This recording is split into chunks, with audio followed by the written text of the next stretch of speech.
Okay, now we're going to look at the second part where we look at the addition and subtraction of powers with numerical bases. Well, there's a numerical base of 2 and 2, but when you see a plus in there, you have to be careful. You can't start canceling across the plus. You have to do something. It's almost always factoring. Anyways, they make it pretty clear. Let's look at a couple of examples. They make it clear here. They have 2 to the x plus 1.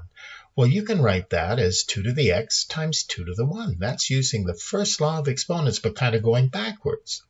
Now here we have 3 times 2 to the x. Now we look at an idea. Look at that. 2 to the x times 2 to the 1, 3 times 2 to the x. This 2 to the x power is called a common factor, and you can bring the common factor to the front and then make a bracket. 2 to the x times 2, that's the first product, plus 2 to the x times 3, that's the second product. So we're just factoring a common factor like we learned long ago. Well, 2 plus 3 is 5. Hey, we were supposed to show that this left-hand side was really 5 times 2 to the x, and that just shows it. So it's all about putting it in the right form and then factoring out the common factor. In fact, let's look at another question here. So we've got this scary looking thing here. What are we going to do? Well, the first thing that you're going to do is you're going to apply the first law, where you can take this addition and make it a to the m times a to the m. When you multiply two things at the same base, you write down the base and add the exponents, but it goes both ways. So you can go 3 to the x plus 2 is really 3 to the x times 3 to the 2. Now it's in the form. Look at this 3 to the x. It's in the top and it's in the bottom. And we just do that common factor. Let's write the common factor out here.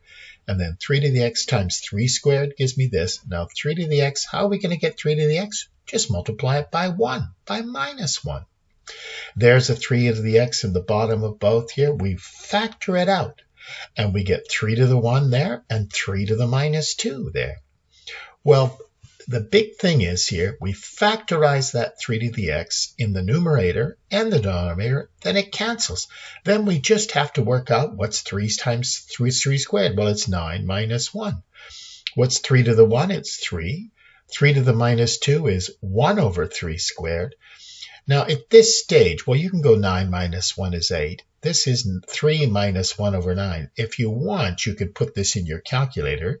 You could go, 27 minus over 9 minus 1 over 9 would be 28. And then you can put this in your calculator and it'll do all the fraction work for you, and it'll give you the answer of 36 over 13.